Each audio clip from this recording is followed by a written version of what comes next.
then function of the bile and the regulation of secretion, इसमें थोड़ी सी understanding की ज़रूरत है, वो आज हम करेंगे। और फिर आखिर में as usual some applied thing कि गॉल स्टोन जो है कैसे बनते हैं and what are the causes for formation of gall stones. तो this is what we are going to do today. अच्छा, liver secretes about 600 mils to 1000 ml per day which is stored in gallbladder। अब देखो इतना बड़ा liver है, about more than a litre capacity, और इतना छोटा सा गॉल ब्लैडर है, तो इतनी ज़्यादा सिक्रीशन गॉल ब्लैडर में कैसे आएंगी? तो gallbladder has this unique capability of concentrating that liver bile about 15 to 20 times and then उसको इतना करके फिर वो स्टोर कर सकता है, इतनी tremendous secretion। And the other thing that I want you to understand right now is कि liver bile जो बन रहा है drop by drop, bit by bit, that is keep being poured into the intestine all the time। और जो ये gall bladder bile है, जब आपका फैटी मील आता है, बोलस आता है, जब काइम आके रिलीज होता है ड्यूडेनम में, तो it is added into that basal secretion of the liver bile. तो बस ये एक छोटी सी चीज़ है जो मैं चाहता हूँ आप इस पर यहाँ पे समझें।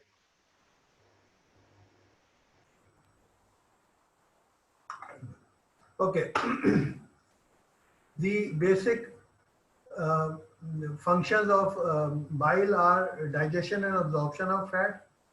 Okay, digestion of absorption of fat की हम बात करते हैं, it help to emulsify the large fat particles. आज हमने ये समझना है कि इमल्सिफिकेशन होती क्या है, ठीक है। ओके, तो ये इसको आज हम समझेंगे कि इमल्सिफिकेशन का प्रोसेस क्या है। Then aid in absorption of the digestive fat end products through the intestinal mucosal membrane. अच्छा, दूसरा फंक्शन जो बाइल का है, bile serve as a means for excretion of several important waste products from the blood. These include specially bilirubin and end product of haemoglobin destruction, excess of cholesterol. ये दूसरा इसका bile का function है।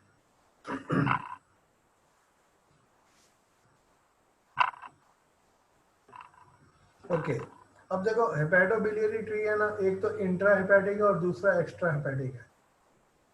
अच्छा, liver is secreting about 600 to 1000 mils of bile per day. अब ये intra hepatic bile क्या है? इंट्रा हेपेटिक बाइल वो बाइल है जो कि लिवर सिक्रीट कर रहा है। एक्स्ट्रा हेपेटिक कौन सा है? जो गॉल ब्लैडर से आ रहा है। तो दोनों में फर्क है। एक्स्ट्रा हेपेटिक की क्या प्रॉपर्टी है? Is much much concentrated than the liver bile, ठीक है। और ये देखो, ये यहाँ से आपस में इंटरकनेक्शन हो रहे हैं।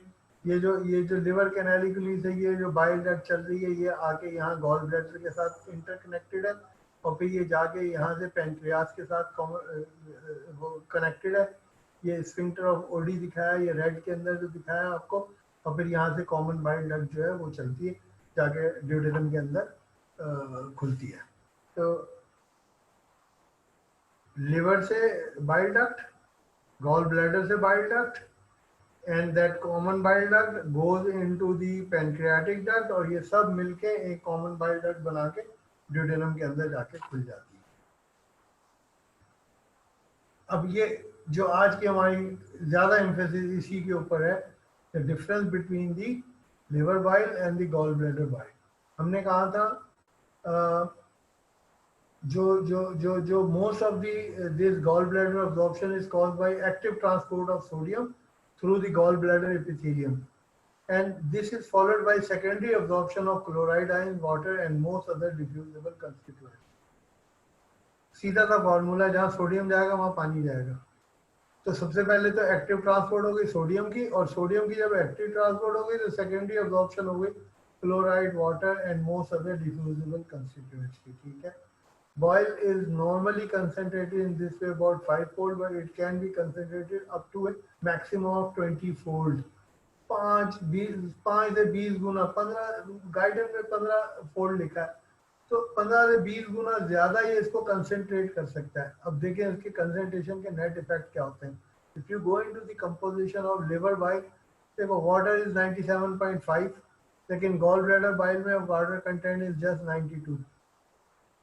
बाइल सॉल्ट जो है लिवर बाइल में 1.1 और देखो गॉल ब्लैडर बाइल के अंदर 6 grams per decilitre. Bilirubin is 0.04 in the liver bile, लेकिन गॉल ब्लैडर में 0.3।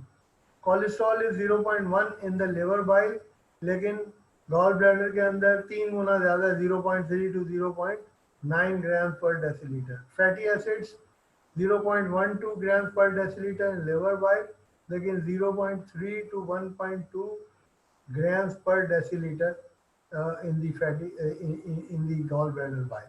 Lecithin 0.04 और यहाँ पे 0.3 grams.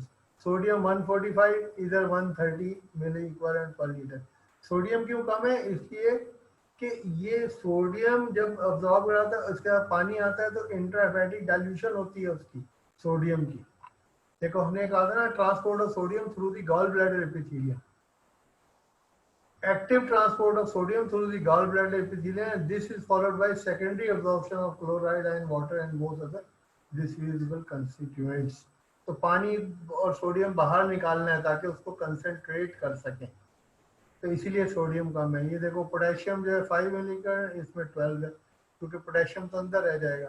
कैल्शियम जो है 5 मिलीग्राम, इसमें 23 मिली इक्विवेलेंट है। Chloride 100 25 milliequivalent. Bicarb 28 10 milliequivalent पर। अगर ये आपको कंसेप्ट हो जाता है the difference between the composition of liver and gallbladder bile, ये बड़ा फेवरेट क्वेश्चन है physiologist, most of the physiologist would like to talk about that. इससे फिर आपको उसका सारा मैकेनिज्म जो है समझ में आ जाएगा। ठीक है, तो I want you to remember these values. तो इससे एक तो आपको न्यूरल वैल्यूज पता चल जाएंगी बाइल की कंपोजिशन की, और फिर आप डिफरेंशिएट कर सकते हो दोनों को, लिवर बाइल को और gallbladder bile. Any question so far? Any problems?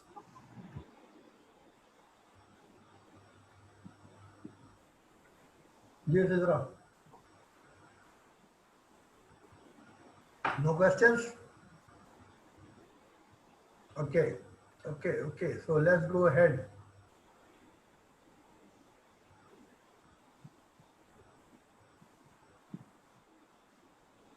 Okay, अब देखो liver secretion and gallbladder emptying. Gallbladder emptying होती कैसे ये देखते हैं। अच्छा, अब यहाँ पर देखें आप, bile acids via blood stimulate parenchymal secretion. ये लिवर पैरेन्काइमा जो है जो बना रही है bile. Vagal stimulation causes weak contraction of gallbladder. ठीक है, बाइल जो है अब यहाँ पे कंसंट्रेट करके स्टोर कर लिया गया गॉल ब्लैडर के अंदर। देखो ये भी कह रहा है up to 15 times in gall bladder.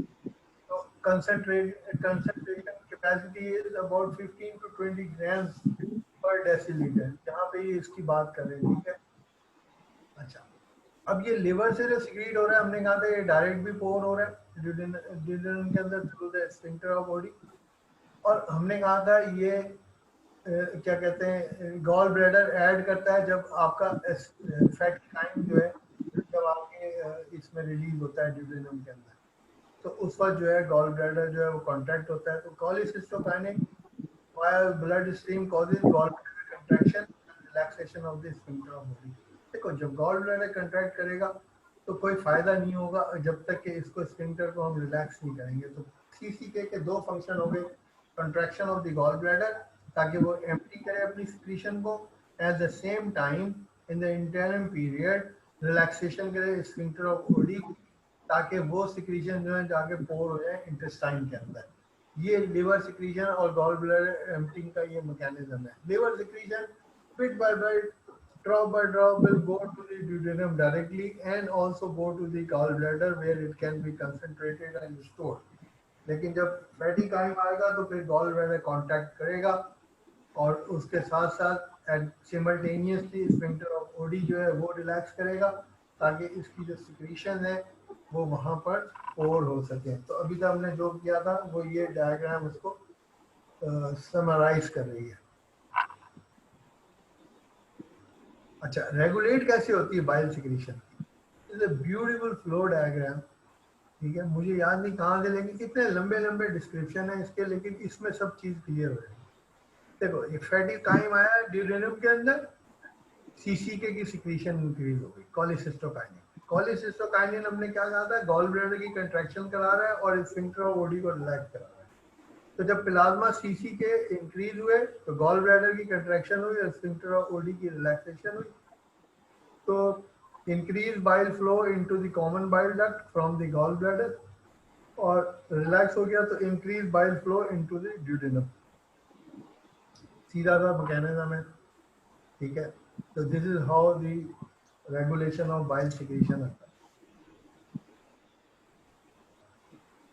फिर से कर लेते हैं। फैटी मील आया है ड्यूडेनम के अंदर, there is increase CC K secretion, plasma CC K बढ़ेगा। सीसी के दो बेसिक फंक्शन है, contraction of the gallbladder, there will be increase flow of bile in the common bile duct, at the same time there is relaxation of the sphincter of OD, and that will cause increased bile flow into the duodenum. This is how the secretion of bile secretion is regulated. अच्छा जी, function of bile अब करते हैं ना तरीके से। पहले तो हमने बेसिकली कर लिए थे ना, helps in emulsification and digestion of fats. इसको कहते हैं detergent action of bile. Detergent action आज हम करेंगे क्या होता क्या। फिर दूसरा था helps in absorption of fat, that is micelle formation and fat soluble vitamin. तभी ये भी हम देखेंगे माइसीली फॉर्मेशन कैसे। excretes bile pigments, metals, toxins, cholesterols, has laxative action on GIT. Laxative action क्या होता है? Which causes increased purgation. A natural detergent maintains pH of GIT, prevents gallstone formation, lubricates chyme in the intestine. ये सारे इसके bile के function हैं। Okay, bile salt synthesis कैसे होगी? देखो कोई भी चीज़ आपको बनानी है ना, कुछ इंग्रेडिएंट्स चाहिए होते हैं। अब वो इंग्रेडिएंट्स क्या है जी? कोलेस्ट्रॉल है। कोलेस्ट्रॉल क्या करता है? कॉलिक एसिड के ऊपर एक्ट करके उसको डीऑक्सीकॉलिक एसिड बनाता है। दूसरी तरफ क्या करता है? चीनो डीऑक्सीकॉलिक एसिड बनाता है, जो के ट्रांसफॉर्म हो जाता है लिथोकोलिक एसिड के अंदर। ये कहलाते हैं primary bile salt. Chenodeoxycholic acid is a primary bile salt. फिर सेकेंडरी बाइल सॉल्ट कौन सा है? लिथोकोलिक एसिड जो है is called secondary bile salt, क्योंकि प्राइमरी बाइल सॉल्ट से बन रहा है। तो प्राइमरी बाइल एसिड्स कौन से? Colic acid and Chino deoxycholic acid, ये दो नाम याद रखो। सेकेंडरी बाइल एसिड्स कौन से? Deoxycholic acid and lithocholic acid. अब लेवल के अंदर क्या हो रहा है जी? बाइल एसिड जैसे कोलिक एसिड है और ग्लाइसिन और टॉरिन है, ठीक है। जब ये कोलिक एसिड जो हमने कहा था प्राइमरी बाइल एसिड है, colic acid and Chino deoxycholic acid, mechanism दोनों का सेम है।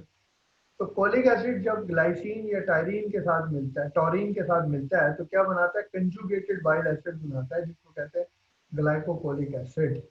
अब इसके साथ जब सोडियम और पोटेशियम आके मिलता है तो ये कहलाता है सोडियम ग्लाइकोकोलेट। तो दो किस्म के बन जाएंगे, सोडियम ग्लाइकोकोलेट बन जाएगा और सोडियम टॉरोकोलेट बन जाएगा, ठीक है। ग्लाइसिन के साथ मिलेगा तो सोडियम ग्लाइकोकोलेट, टॉरिन के साथ मिलेगा तो सोडियम टॉरोकोलेट। यही आपके जो है बाइल सॉल्ट के नाम है बेसिकली, ठीक है। ये अक्सर एग्जाम में पूछे जाते हैं कि बाइल सॉल्ट के नाम लीजिए। Sodium sodium glycocholate and sodium taurocholate, ठीक है। क्योंकि ये जो कोलिक एसिड जब ग्लाइसिन या टायरीन के साथ मिलता है, ग्लाइसिन के साथ मिलेगा, कंजुगेटेड बाइल एसिड बनाएगा ग्लाइकोकोलिक एसिड। अब इसके साथ सोडियम या पोटेशियम मिलाओ तो ये बन जाएगा sodium glycocholate, sodium taurocholate, potassium glycocholate, potassium taurocholate. These are the bile salts. Okay, any question so far? कोई चीज जो अभी समझ में नहीं आई हो? If you have any problem, you can ask me right now.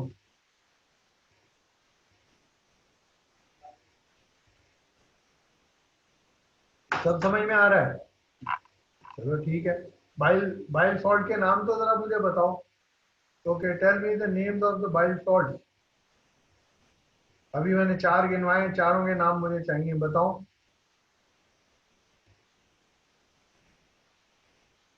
जिसको जिसको आता है वो हाथ खड़ा करे। एक को भी नहीं आता है तो फिर तुम लोग क्वेश्चन क्यों नहीं करते हो? अगर आते ही नहीं है तुम लोगों को तो कुछ पूछो, और आता है तो हमें बताओ, कुछ तो करो। एक बच्चे की आवाज नहीं सुनी आज मैंने, इधर आधे घंटे से बोल रहा हूँ। ये बस वही 3 दाने हैं, ये हमेशा यही, इनको तुम लोग प्रिपेयर कर रहे हो पोजीशन के लिए, और अपने इम्तिहान के पास करने की फिक्र नहीं है बाकी लोगों को।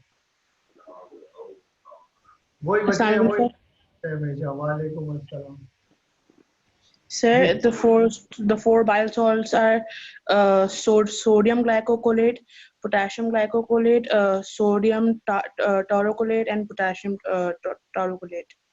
Very good. अब देखो, अटक अटक के बता रही हो ना आप, you understand it but say it couple of times so that your tongue get acquainted to it. Yes. Pronunciation और वो रिदम पिक कर लेगी। यही तो बेटा, देखो इसमें यही तो चीज है।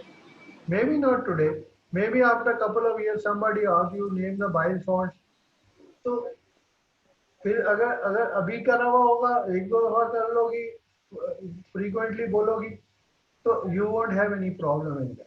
यू अंडरस्टैंड ऑलरेडी कि कैसे बन रहे हैं, क्या मैकेनिज्म है।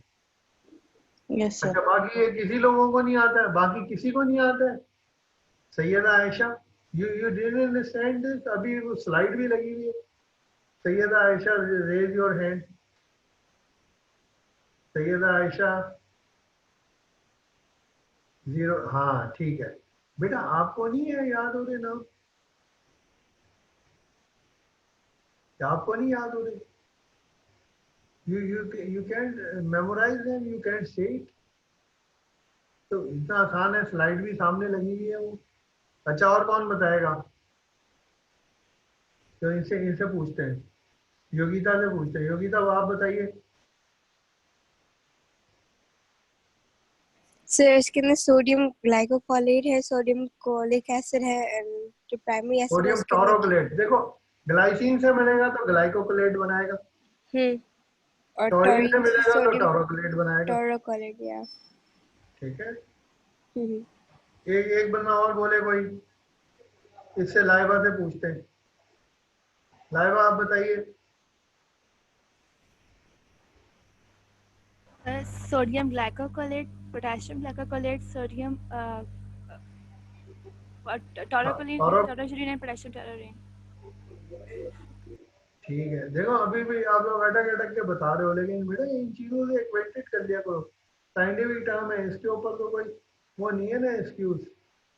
इससे इससे पूछो, अब्दुल हसीब से पूछो। अब्दुल हसीब, आप नहीं बता सकते हो? You are not raising your hand, you are not participating in discussion. Abdul Haseeb, Abdul Haseeb कहाँ गया? Yes sir. चलो आप लो नाम इनका। माइल sir, sodium glycocholate, potassium glycocholate, sodium taurocholate, potassium taurocholate. जब तुम इतना अच्छा बोल सकते हो तो हाथ क्यों नहीं खड़ा करते हो, ताकि मुझे नजर आए कि ये पार्टिसिपेट कर रहा है? हाथ तो खड़ा करोगे ना? Yes sir. हाँ, ताकि मुझे तो पता चले इस एंड पे कि भाई कौन कौन पार्टिसिपेट कर रहा है। चलो, इससे पूछो, साथ से पूछो। साथ, आप बताओ।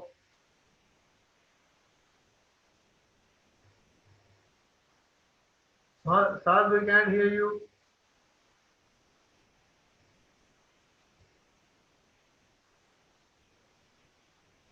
जी साथ बोलिए, नेम द बाइल सॉल्ट।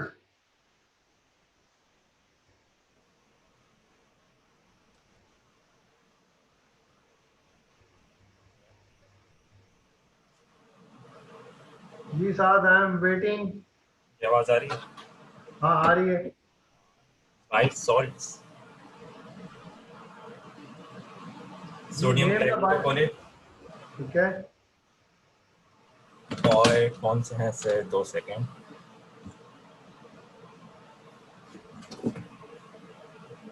हाँ तुम सो रहे हो।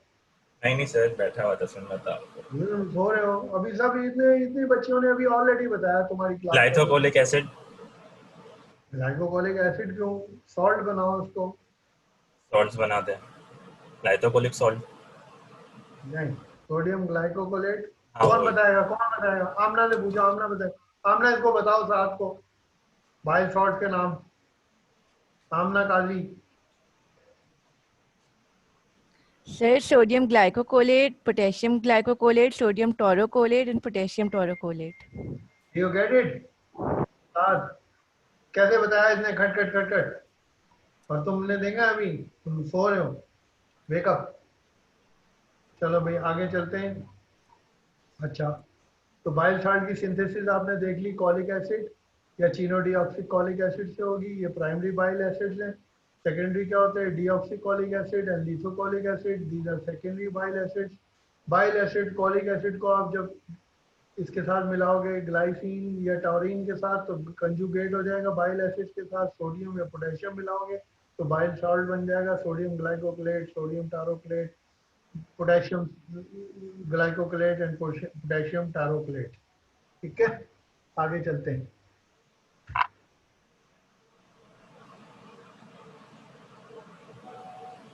ओके, देखो ये अब ये जो जो जो ये है enterohepatic circulation of bile salt determine their rate of synthesis. अब इसमें हो क्या रहा है? ये देखो ये बाइल सॉल्ट्स हैं, ये देखो ये बाइल सॉल्ट सर्कुलेट कर रहे हैं आपके हेपेटिक पोर्टल वेन के अंदर। अब ये हेपेटिक पोर्टल वेन जो है कम्युनिकेट कर रही है लिवर के साथ, जहाँ पे कि ये बाइल सॉल्ट जो है आ रहे हैं। लिवर खुद भी इसकी सिंथेसाइज कर रहा है। 5% कंट्रीब्यूशन लिवर की अपनी है इसमें। ठीक है, तो ये कॉमन गाइडर और ये गॉल ब्लैडर के अंदर ये यहाँ से चले गए, फिर ये यहाँ से आके ये ब्लड स्ट्रीम में आ गए और 5% of these bile salts are lost in the faeces. ठीक है, अब बाकी बाइल सॉल्ट अंदर क्या कर रहे हैं वो हम अभी देखेंगे आगे मैकेनिज्म इसका बाइल के साथ मिलके। बाइल सॉल्ट बाइल के अंदर प्ले इम्पॉर्टेंट रोल। तो ये कम्युनिकेशन जो हो रही है between artery and the when, bile salt जो है यहाँ से सर्कुलेट करते हैं पूरा लिवर के अंदर। लिवर से फिर ये कॉमन बाइल डक्ट के थ्रू ये आ जाते हैं आर्टरी के अंदर। आर्टरी में जब ये आ जाते हैं स्मॉल इंटेस्टाइन के जो ब्लड वेसल है उसके अंदर, तो 5% of the bile salts are lost in the faeces. Ji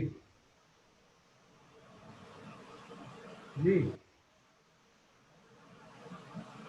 no, okay okay. Emulsification, देखो इमल्सिफिकेशन जो है is a process of breaking down of the fat globules into tiny droplets. उससे क्या फ़ायदा होता है? टाइनी ड्रॉपलेट में हम इसको ब्रेक करते हैं, इसका सरफेस एरिया बहुत ज़्यादा बढ़ जाता है। और जब सरफेस एरिया बहुत ज़्यादा बढ़ जाता है तो उसके ऊपर डाइजेस्टिव एंजाइम जो है उनका एक्शन बहुत प्रोमिनेंट हो जाता है। तो क्या हो रहा है? ये बाइल एसिड जितने भी हैं ना, they have detergent action. Detergent साबुन, ठीक है। अब क्योंकि फैट इसमें इन्वॉल्व है तो इसलिए हम कहते हैं कि the bile acids have detergent action on particles of dietary fat which causes fat globules to break down or be emulsified into minute microscopic droplets. अच्छा, अब इसमें एक बहुत बड़ा सा सरफेस एरिया बन गया उनका, और फिर ताकि उसके ऊपर जो पैनक्रियाटिक लाइपेज आ रही है तो वहाँ से पैनक्रियास से, तो ये that can act to digest the fats into fatty acids and glycerol. तो फैट की जो जब ये एंड ऑन प्रोडक्ट यही है ना इसकी, फैट्स की, फैटी एसिड्स एंड ग्लिसरॉल। तो ये जो प्रोसेस है breaking down of the fat globules into very tiny minute microscopic droplets by the action of bile acids is called emulsification. Emulsification is very important. ये बड़े बड़े जो fat globules हैं ये तो आप ना इनके ऊपर डाइजेस्टिव एंजाइम एक्ट करेंगे ना ये डाइजेस्ट होंगे। तो इस एक्शन को कहते हैं emulsification. This is the detergent action of bile acid. अगर आपसे कोई पूछे कि what is the detergent action of bile acid, then you say कि is emulsification or breaking down of the fat globules, large fat globules into tiny minute microscopic droplets. ठीक है, इसको कहते हैं emulsification. अब एक टर्म और इसमें बहुत इंपॉर्टेंट है, solubilization and transport of lipids in an aqueous environment. देखो एक्वस एनवायरनमेंट में क्या होता है, वाटर सॉल्युबल चीजें तो होंगी लेकिन फैट सॉल्युबल तो नहीं होने वाली. So bile acids are lipid carriers and are able to solubilize many lipids by forming micelles. Micelles क्या होते हैं, aggregates of lipids such as fatty acids, cholesterol and monoglycerides that remain suspended in the water. अब जब ये aggregates, अभी मैं दिखाता हूँ, I have a very nice diagram to show you. जब ये aggregates of lipids यानी fatty acids, cholesterol और monoglycerides suspend होते हैं water के अंदर, they cannot be absorbed in water. अच्छा, micelles are semi-soluble in the chyme because of the electrical charges of the bile salts. The intestinal lipids are ferried in this form to intestinal mucosa where they are then absorbed into the blood. देखो हो क्या रहा है कि intestinal brush border जो है उसके ऊपर एक लेयर है लिक्विड की, उसको कहते हैं स्टिर्ड लेयर. तो स्टिर्ड लेयर जो है उसको अनस्टिर्ड करना है. It is forming sort of A barrier, not letting expose anything that come in contact with the intestinal brush border, ताकि जो सिलेक्टिव अब्जॉर्प्शन हो वही वो वहां से इंटेस्टाइनल ब्रश बॉर्डर से और कोई इधर उधर की चीजें जो है अब्जॉर्ब ना हो सके. तो ये जो एक लिक्विड लेयर उसके ऊपर बनी हुई है स्टिर्ड होती है, वो उसको अनस्टिर्ड करना है. अनस्टिर्ड लेयर जो है उसको जब स्टिर्ड करोगे तो that will like open up the gateway for the intestinal brush border epithelium to be exposed. तो अब जब इसको अनस्टिर्ड कर दिया तो अब यहाँ पे क्या हुआ, ये जो आपने माइसीलीज बनाए थे which are the aggregates of the fatty acids, cholesterol and monoglycerides which are suspended in the aqueous, तो ये इंटेस्टाइनल ब्रश बॉर्डर जो है वहां से ये इसको ले जाके वो क्रॉस करा देंगे चैनल. इसीलिए लफ्ज फेरी लिखा गया है. ब्रिटिश चैनल जो क्रॉस करने के लिए फेरी चलती बड़ी बड़ी गाड़ी समेत, उसमें आप अपलोड हो जाए, वो जाके आपको ब्रिटिश चैनल क्रॉस करके फ्रांस के बॉर्डर पे उतार देगी. तो बिल्कुल यही हो रहा है. इंटेस्टाइनल ब्रश बॉर्डर के ऊपर जो अनस्टिर्ड लेयर थी उसको अनस्टिर्ड किया और उसके बाद वहां से जो है ये बाइल एसिड जो है आपके बाइल एसिड जो है उन्होंने इनको फैट और ये चाइलोमाइक्रॉन बनाए थे, इनको सॉरी जो माइसीलीज बनाई थी उनको वो वहाँ से इंटेस्टाइनल ये luminal portion of the intestinal epithelium से ये इसको दूसरे एंड पे ले जाएंगे जहाँ पे कैपिलरी एंड है, ताकि वहाँ से वो ब्लड में अब्जॉर्ब हो जाए. तो bile acids are also critical for transport and absorption of fat soluble vitamins. अच्छा, फिर वहां से ये वहां जाके ये रिलीज कर देते हैं, इनको खुद अलग हो जाते हैं. खुद आके हमने जो अभी इसका कनेक्शन देखा था एंटेरोहेपेटिक सर्कुलेशन वाला, वहां से ये फिर दोबारा रिसाइकिल हो जाते हैं. कोई 5% लॉस भी होते हैं फीसिस में, लेकिन इनको चैनल ये क्रॉस करा देते हैं. इसको हम कहते हैं फेरिड एक्शन, फेरिंग एक्शन या ferried action of the bile acids. तो दो इसके टिपिकल एक्शन हो गए. एक तो इन्होंने क्या किया, हमने कहा था इमल्सिफिकेशन ऑफ फैट, और दूसरा हमने कहा था माइसीली फॉर्मेशन, और तीसरा हमने कहा था transport of these micelle from intestinal brush border to the capillary side of the intestinal epithelium, या ferrying action of the bile acids. तो ये देखो अभी इसमें आपके और समझ में आएगा. अब देखो ये अनस्टिर्ड लेयर पड़ी हुई है यहाँ पर. अब आप इसमें क्या देख रहे हो, negative charge water soluble portion है ये जो ये ब्लू में दिखाया हुआ, और ये जो है लिपिड सॉल्युबल पोर्शन है डिराइव्ड फ्रॉम कोलेस्ट्रॉल. अब ये जब जाएगा यहाँ से तो ये वाटर सॉल्युबल तो बाहर रह गया, लिपिड सॉल्युबल जो है ये अंदर चला गया. ठीक है, ये इस तरह से इन्होंने बना दिया. अब ये सारे जो ये इस तरह के बने हुए हैं, ये through action large fat droplets बने हुए ये अब ये through the action of bile salt, ये जो बड़े बड़े से आपके ये फैट ग्लोब्यूल्स है, ये इनकी इमल्सिफिकेशन हो जाएगी और ये टाइनी से पार्टिकल माइक्रोस्कोपिक से बन जाएंगे. लिपिड इमल्सिफिकेशन के जरिए, जो कि जिसको हम कहते हैं माइसीलीज।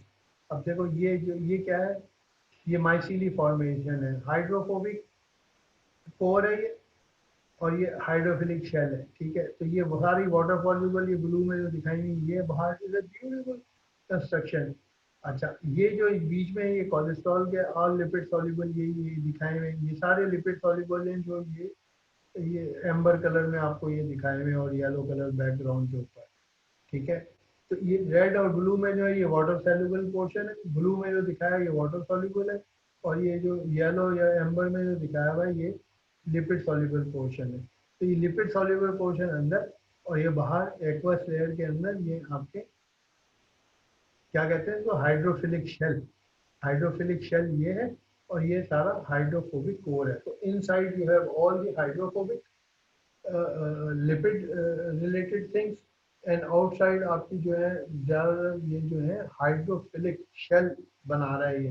तो this is how a micelle is form. लेकिन अब ये छोटी छोटी जो माइसीली है ये क्या कर रही है कि फैटी एसिड, मोनोग्लिसराइड, हमने कहा था बाइल एसिड फैटी एसिड के साथ मिलकर मोनोग्लिसराइड और ग्लिसरॉल वगैरह जो है ये इमल्सिफिकेशन होगी तो टाइनी पार्टिकल्स के अंदर ब्रेक डाउन हो जाएंगे। ये इंटेस्टाइनल एपिथेलियम है।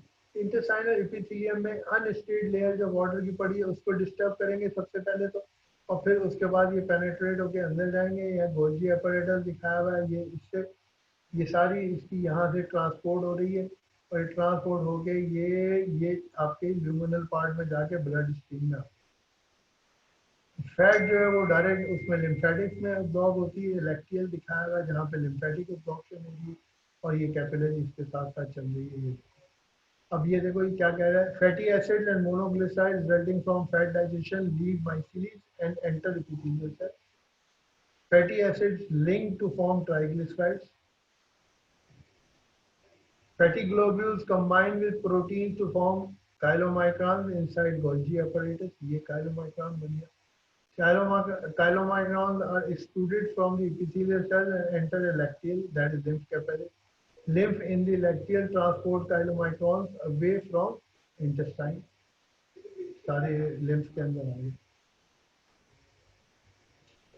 बहुत अच्छी डायग्राम है ये, पूरा इसका जो इमल्सिफिकेशन, फेरिंग एक्शन और क्या कहते हैं स्ट्रेट लेयर, अनस्ट्रेट लेयर, ये सारी आपको ये इस एक डायग्राम के अंदर सब चीजें मिलेंगी। और अगर फर्दर आपको इसमें से देखना है तो गाइडेंस है, ये पूरी जो गाइडेंस बेस्ड है ये सारी presentation.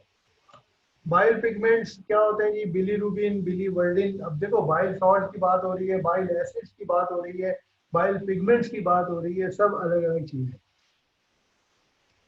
Fragile red blood cell टूटे तो फ्री बिलीरुबिन लिबरेट हो गया, ये ठीक है, प्रोटीन बाउंड है ये। अच्छा, अब ये यहाँ से कंजुगेटेड बिलीरुबिन बन गया, ठीक है। यूरोबिलिनोजिन, स्टर्कोबिलिनोजिन, इसकी ऑक्सीडेशन हुई, स्टर्कोबिलिन, ये इंटेस्टाइनल कंटेक्स्ट में आ गया। लीवर में गया, लीवर से इसने यूरोबिलिनोजिन बनाया, यूरोबिलिनोजिन किडनी में गया, किडनी से ये यूरोबिलिनोजिन जो है यूरोबिलिन की फॉर्म में ऑक्सीडेशन होकर यूरोबिलिन फॉर्म में यूरिन में आ गया। तो इंटेस्टाइनल जो ये स्टर्कोबिलिन आ रहा है ये रिलीज होगा फीसिस में, और ये जो यूरिन में आ रहा है ये रिलीज होगा, urobilin will be release in the urine. Metabolic waste products of hemoglobin to be excreted in bile get conjugated, give golden yellow color to bile, metabolize further in colon and give brown color to stools.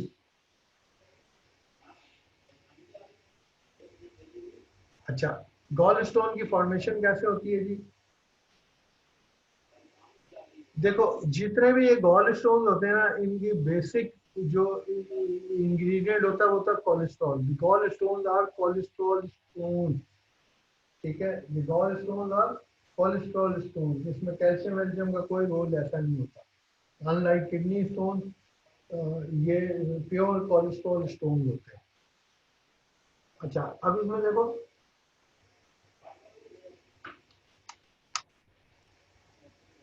Causes क्या होते हैं जी gall stones के?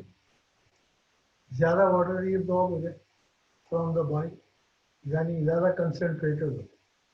too much absorption of bile acid from the bile, too much cholesterol in bile.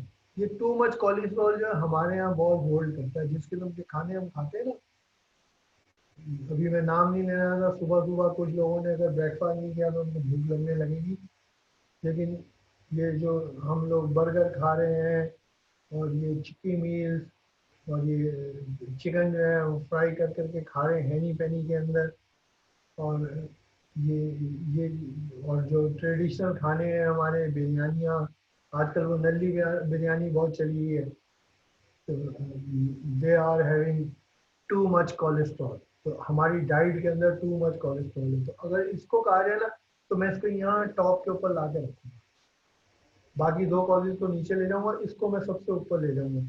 निहारी उसके ऊपर fry करवा के फिर उसके अंदर वो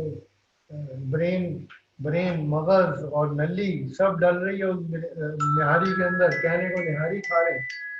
अच्छा, अब ये बताइए कि इस कदर कोलेस्ट्रॉल जो, तो ये जो टू मच कोलेस्ट्रॉल वाला पार्ट है ये ऊपर जाएगा ना, अब वो ब्रेन भी डाला हुआ है उसके अंदर निहारी के अंदर, ये जितने भी ऑर्गन मील है ना, ये कटाकट और ये किडनी और लिवर और ब्रेन, ये सारे they are full of cholesterol, too much cholesterol in them, और हम सारे ऑर्गन मील शौक से खाते हैं।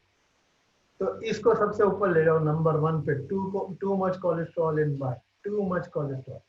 और फिर इन्फ्लेमेशन ऑफ द एपिथेलियम, तो इसकी वजह से क्या होता है, बैलेंस डिस्टर्ब होता है, तो गॉल ब्लैडर जो है उसमें इन्फ्लेमेशन होता है जिसको कहते हैं पॉलीसिस्टाइटिस।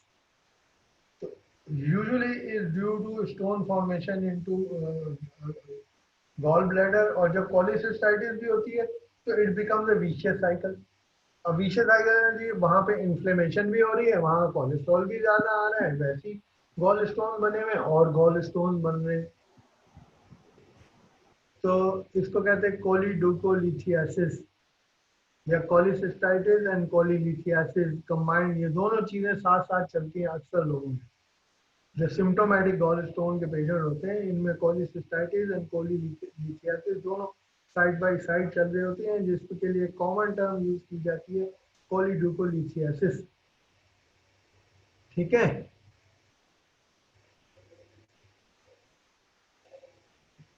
ये बहुत ज़्यादा आगे जाके क्लिनिकल में भी फिर ये चीज़ें आप अच्छी तरह करोगे, लेकिन एक चीज़ बस ये याद रखना कि gallstones are cholesterol stones unless proved otherwise.